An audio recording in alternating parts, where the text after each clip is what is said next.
Hey guys, thanks for joining me for another Dissidia Final Fantasy Opera Omnia video, and today I want to do another fun kind of tier list thing to help celebrate maybe this game's history and some fond memories we have, and just thinking, now that DFFOO has announced end of service, we kind of know where characters kind of fall and where they land, kind of what their final kits are, right? So what this is going to be is this is kind of a speculatory video where I'm going to talk about who I feel like are the top 10 LD only characters that would have broken the game had they gotten their BTFRs. Characters that I feel like they really can't mess them up because their base kit's already so good.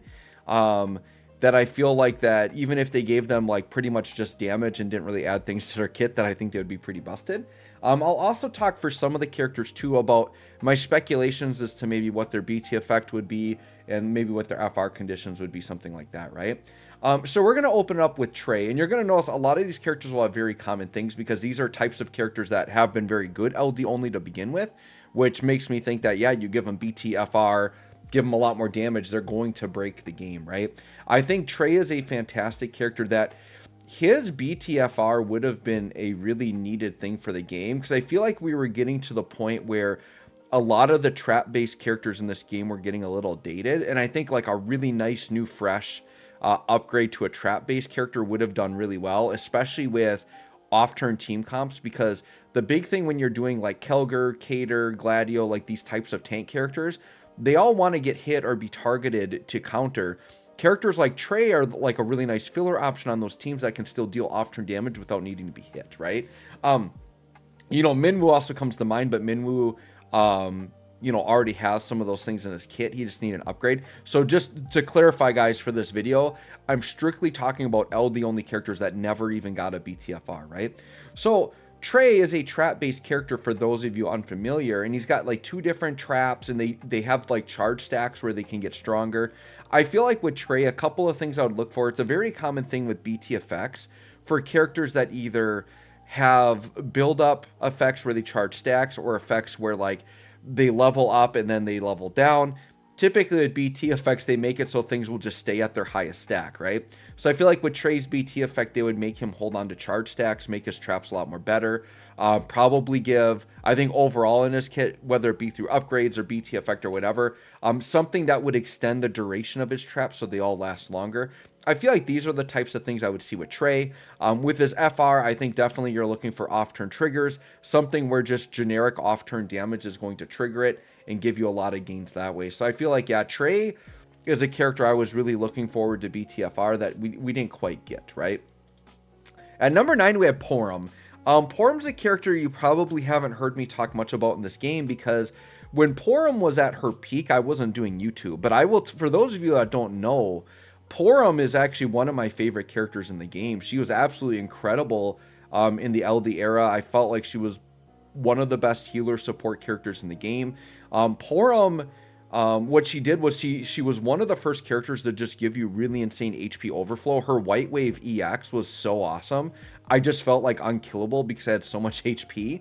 And then Porum's specialty is just a ton of healing. She had a very powerful HP plus that scaled off of the party's HP, and it was kind of like gravity shaving. It was very, very nice. I just feel like Porum just had a really nice, well-rounded kit. And I feel like BTFR, I don't know exactly what, she's kind of a tougher one. I'm sure her, FR condition one of them would have something to do with battery or healing, probably something like that, maybe dealing magic damage. It would have probably been a fairly generic FR. And then I think her BT effect would have done a very common thing that they did with supports, where I think Porum would have just gotten a very powerful additional attack, right? And I think what makes the most sense that probably would have happened is I guarantee her BT, she would have partnered with Palom. And then I think what happens is every time Porum attacks, Palom comes in and does a follow-up attack. I feel like that's fairly something that I would expect, and probably like 99.9% what would have happened had Porum gotten a BT, right? So I would expect powerful follow-ups from Palom, and then just like way bigger numbers on the rest of her kit. And then I would say FR, probably something to do with battery healing, right? Then we have Shadow. Shadow's one that I would say Shadow's one that like right now definitely doesn't have like a perfect kit. This is one though that I feel like has the skeleton of what could be an amazing kit. What Shadow's got is with his LD, he can like spam a bunch of turns, but then also he's got like evasion in his kit. Now I believe Shadow as of right now has like a 60% evade, which isn't like the craziest to count on, but I think with the AA you can get 100% evade, but it's very short duration. It's like 1 turn, right? But if Shadow evades, he does do interceptor counters. So I think what they could do with Shadow is just very easily upgrade him to being 100% evade, like a Kelger Cater type of character, which is why I'm ranking him so high here, as I think as an LD character that could break the game. And I think Shadow would deal some really good damage, because Shadow LD era, when he first dropped, his damage actually was really good. And then the other thing with Shadow is not only does he, when he evades, he doesn't only counter with Interceptor, but then he jumps up and steals turns. So he's got this combination where he can be very aggressive and fast, but then also can dodge counter and do a lot of really nice, interesting things, right? So I think, once again, for a character like this, whether it be FR or BT, maybe that's how he gains the 100% evade. Shadow's also a character that doesn't inherently have locking. So I think if his kit is fixed, whether it be through the BTFR or just the rework, but give him locking and 100% evade, essentially making him like a Cater Kelger type of character. Really good interceptor counters, I think will do really well. And then I think jump cutting the turns and stealing a lot of turns, but giving him the really powerful on-turn damage that he needs, I think could be very good. So Shadow, I think partially he's here because he's Final Fantasy VI. I love Final Fantasy VI. I would say if you guys made your own top 10 list, I wouldn't be surprised if a lot of people didn't put Shadow on it. I'm definitely a little bit biased here, but I think Shadow with a little tweaking could actually be incredible. Next we have Yang. Yang is quite simple, right? He is just one of these standard off-turn characters, right? Off-turn damage dealing characters. He's a character at LD only is fine because you can just do a lot of chip damage. So I think just being like a generic off-turn damage dealer, I think is what would make Yang good. I feel like you just upgrade his damage, right? And he's going to be right there. And I think with Yang, all you really do with him is, I think a typical thing that they've given these characters, like Cissnei would be an example, is you just give them double follow-ups every time, right? You just increase the number. Double, who knows? If you want to go triple, that's fine. But I think Yang would get that very typical off-turn, like just give him extra follow-up damage. Maybe make his LD buff last even longer. The LD buff is the one that gives him the follow-ups. BT, I think, could probably just freeze his buff so that he just always has it. Stuff like that, I feel like, is what you would see from Yang. I think FR condition, you're going to very easily just have generic off-turn triggers with him. Maybe they would add melee damage for on-turn, something like that, right? Next we have 8. We were actually talking about 8 kind of recently on the channel. Just that 8, and I think I used him on my last live stream, but you guys already know 8 has like a great kit already. So 8 is definitely the type of character where if they literally gave him nothing else and just upped his damage, like he would be right there, because he's one of these evade counter characters. He already counters twice, which is very powerful. I'd say the biggest downfall with 8 is just that his animations take a long time. And if your worst fault is just your animations don't take too long, that's good, because it means your actual kit is really good and there isn't really a lot to complain about there, right? And something I talked about with 8 that I think could have been crazy is, you know, what if they essentially doubled his off turn, so he did like 4 counters instead of 2? Once again, the big downfall with that is having a lot of animation time in there. But I think 8 is a character a lot of players were looking forward to. He fits into this Cater Kelger mode, and these are like top tier off-turn damage dealers in the game. So I think 8 would be right there. Once again, I think 8 would just have off-turn triggers. He would probably have a melee damage condition, something like that, right? I think the BT effect would just essentially give him either extra damage or extra counters, right? Like, so if they didn't want to give him like 3 or 4 counters because it would take too long, what if his BT effect was just give him like 20% true HP damage? Like, just give us an insane number, right? You know, like Vice is doing 10. Why not 8 just do 20? And then he's doing the same amount of counters, but he's getting a lot of extra damage in on the true HP damage. Something like that I think could be cool for 8, right? Then we have Lila. Layla's a girl I've been talking about. I actually used her kind of recently on Shinryu. I actually force 50'd her before I knew about End of Service, so I really committed to Layla. Layla, I would say, is probably my number 1 character in terms of a character I was really looking forward to BTFR. Even if we hadn't have gotten her, at least seeing like what she would have looked like on JP, I think would have been really nice. But Layla is one of these, she's like a dodge counter character, but she's very unique in that she dodge heals. her counter is a heal, and then she pulls the entire party up, which I think is just such a cool, unique mechanic. I absolutely love it, right? And I feel like her with an upgrade, I mean, why not? Like, what if they also gave her counter damage on top of the heal? Like, that would be kind of crazy to give her that. I think she would have an FR condition that would be like something like Cater or Kelger, where you get like 50% on a dodge, right?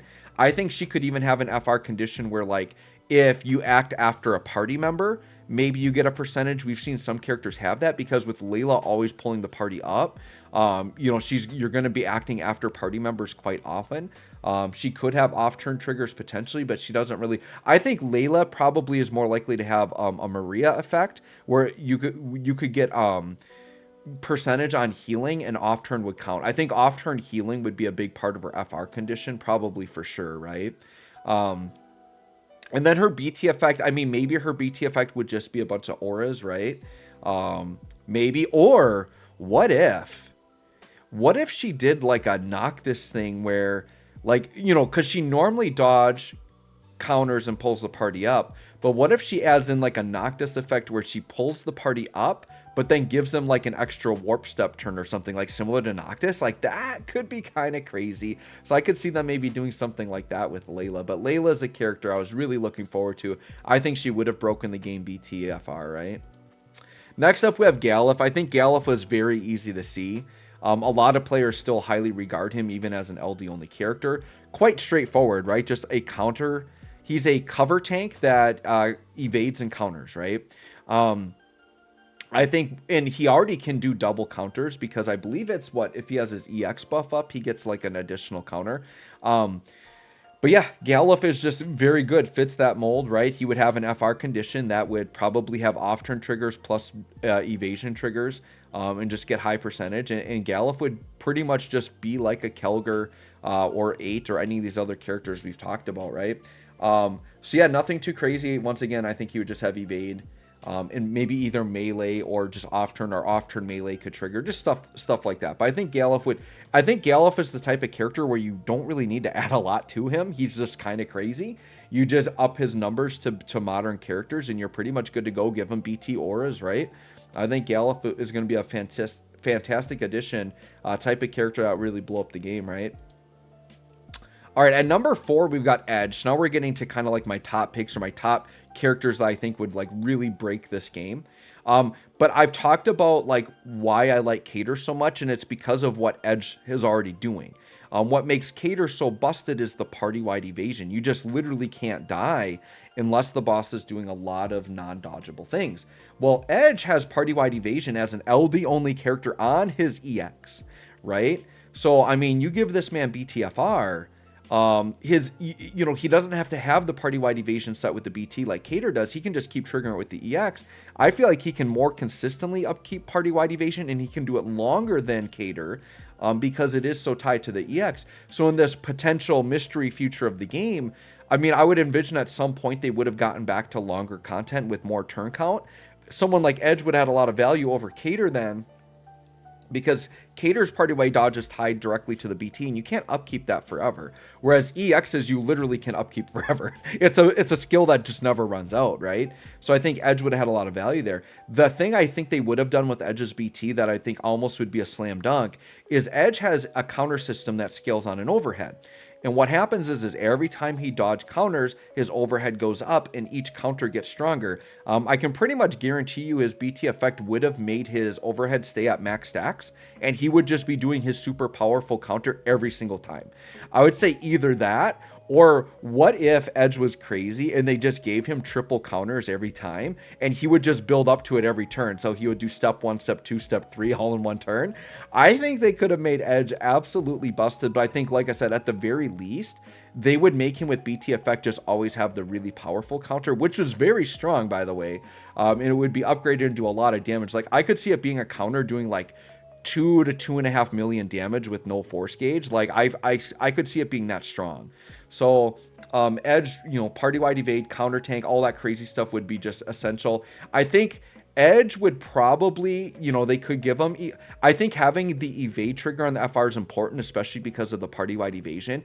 They probably, though, would give Edge something with like thunder damage. So that would be something where maybe his BT would thunder enchant the party, because I don't believe he has enchant right now. So that's a pretty common thing on elemental characters that didn't get enchanting in their base kit. They do typically put that on the BT. So I think the two things Edge gets with his BT, they could do it on the FR if they don't want to do them both on the BT. But I think on BT or FR, he does get Thunder Enchant to the party. And then, like I said, I think with BT, his overhead will not decrease and he gets the powerful counters every time. I think Edge would be crazy. Number 3, we have Freya, dude. Oh my god, Freya. I think Freya's right there with Lila is like the top character. Like, I need to have Freya BTFR, man. For those of you unfamiliar with Freya, she's a Dragoon like Kayn and does Kayn things, but more in a support role, which I think in the end, I think had Freya gotten her full kit, I think she would have been better than Kayn. I'm not going to lie. You could take Freya, like, let's say Freya gets her BTFR, and on the exact same banner, they give Kayn, whatever state we are in the game, they give him a current rework. Freya's going to be better. That's my prediction, because I like the character that leans more support than offense, because what Kayn does, right, with his normal on-turn damage, like, yeah, it's solid, but usually Kayn is just not there. Like, he's in the air just chucking spheres from the sky, right? Well, Freya's going to be doing the same thing, but she does off-turn healing, which I think is so valuable. So even if Freya maybe up in the air isn't doing as much damage as Kayn, like, that off-turn healing is crazy. And so she's jumping up in the air. She's going to sit back and just be dodging like crazy. What I would like them to give Freya is something that Kayn never got.